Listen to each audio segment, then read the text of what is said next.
Hello, this is Anvati. Welcome to the news with NDTV.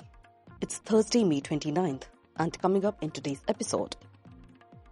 After Congress's hidden and direct jibes, Shashi Tharoor hits back. Rahul Gandhi links Savarkar family to Mahatma Gandhi's killer in a court filing. Asaduddin Owaisi refutes Pakistan's Muslim identity propaganda on foreign visit. And China urges USA to rethink student visa ban.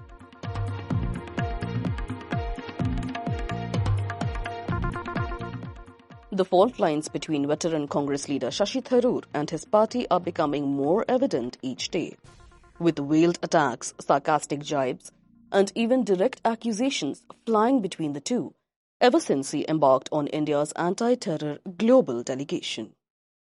Speaking in Panama City, Mr. Tharoor said that terrorists targeting India had come to realize there is a price to pay, referring to India's 2016 surgical strike across the line of control and the 2019 Balakot airstrikes.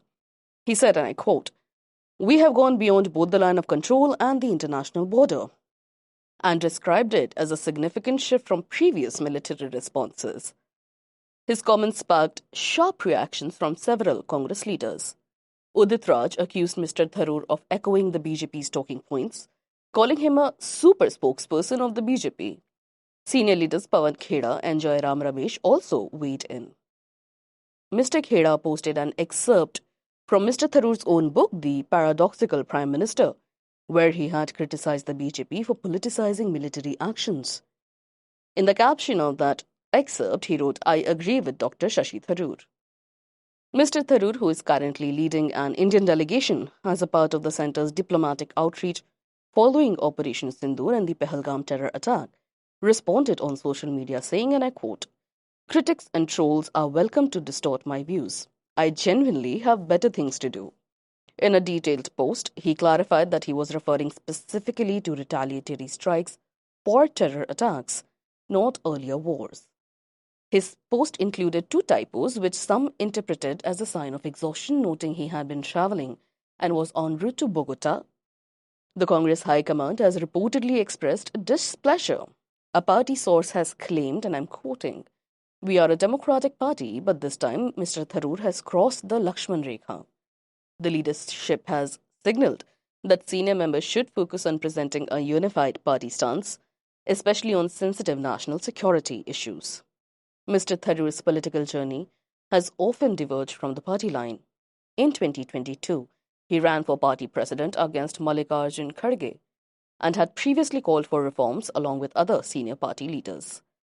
While he remains a prominent voice in not only the country's politics, his placement within the Congress party seems to have strained a little bit. Mr. Tharoor insists he spoke in a personal capacity and not as a party spokesperson. The Congress, meanwhile, has clarified it did not nominate him to lead the delegation and he was in fact picked by BJP to go abroad.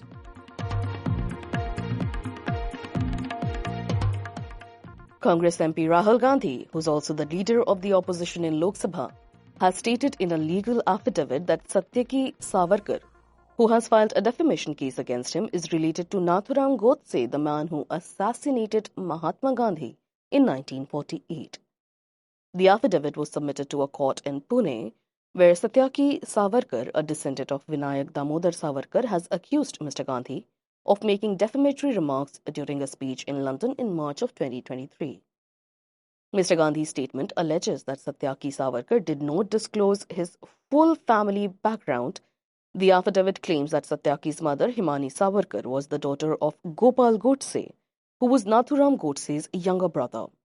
Gopal Godse was convicted in the Gandhi assassination case and served time in prison. Himani Savarkar was known to be a Hindutva activist and was married to Ashok Savarkar, nephew of Vinayak Savarkar.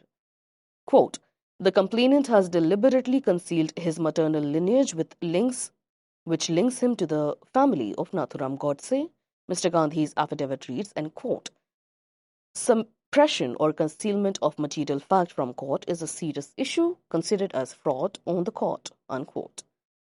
The Congress leader argues that withholding such information compromises the integrity of judicial proceedings. This is a quote from the statement. It is a settled principle in law that if a party does not come to the court with clean hands, they are not entitled to any relief. In his complaint, Satiki Savarkar identifies himself as the grandson of Narayan Savarkar, Vinayak Savarkar's brother. He has objected to Mr. Gandhi's claim that Savarkar once wrote about beating up a Muslim man, a claim Satyaki denies and describes as fictitious, false, and malicious.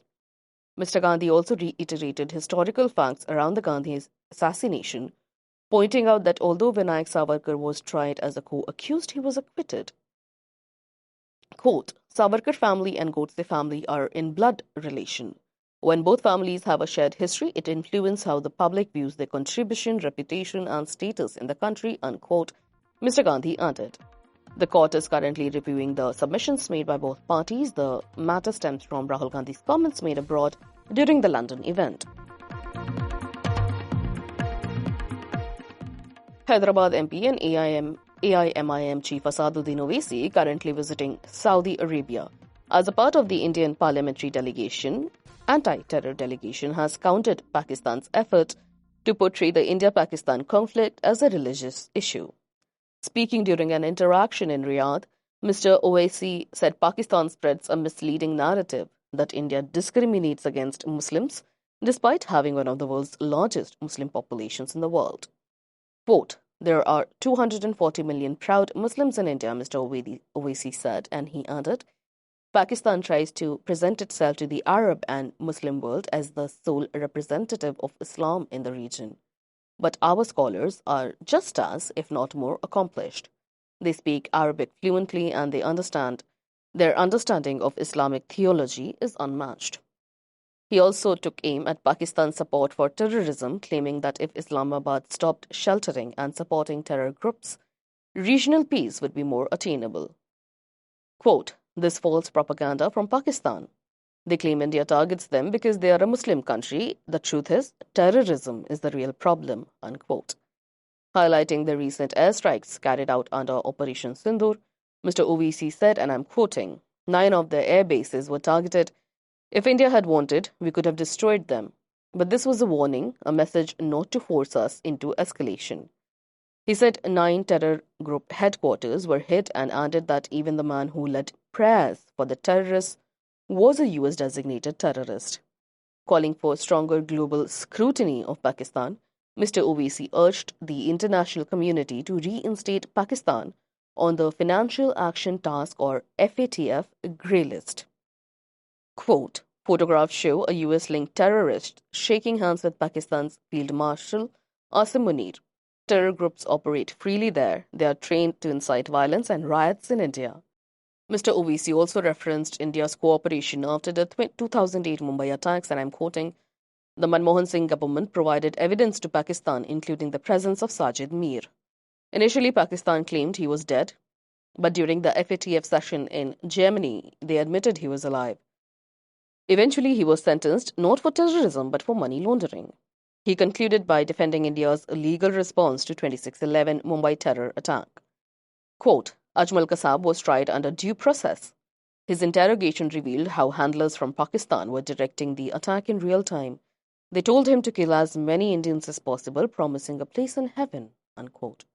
The delegation, of which Mr. Owaisi is a part, includes BJP MPs Baijayant Panta, Nishikant Dubey, Phangnon Konyak, Rekha Sharma, Satnam Singh Sandhu, and former diplomat Harsh Shringla. Their itinerary includes visits to Saudi Arabia, Kuwait, Bahrain, and Algeria.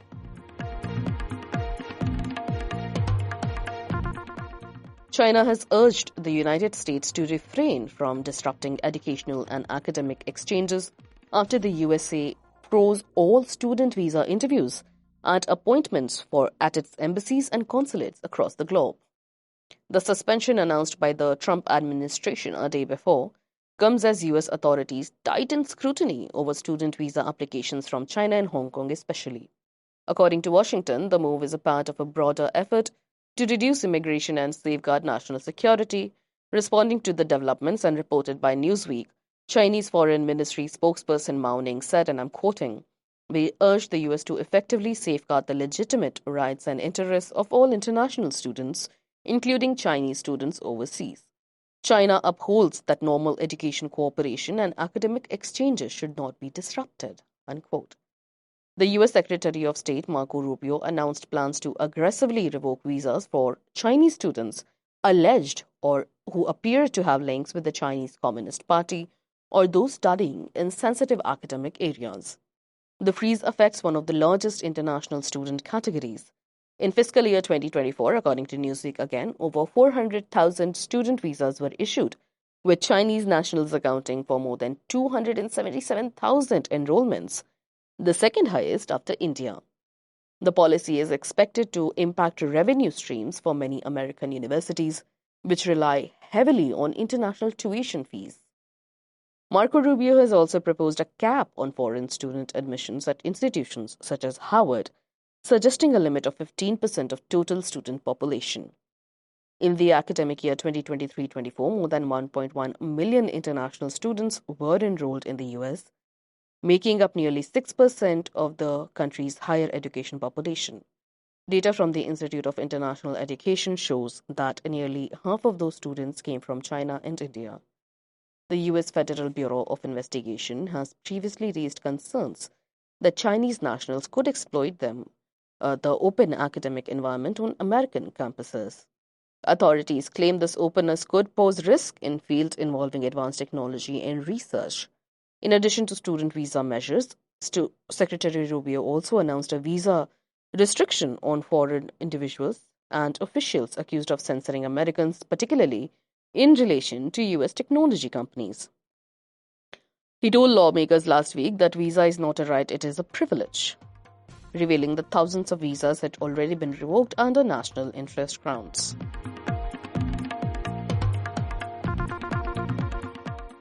That's all for today. You are listening to the news with NDTV, your daily newspaper and TV bulletin wrapped in a compact podcast. If you want to catch up with the day's events in a hurry, do remember to subscribe to the News with NDTV on Apple, Spotify, and the NDTV News app. This is your host Anviti, signing off.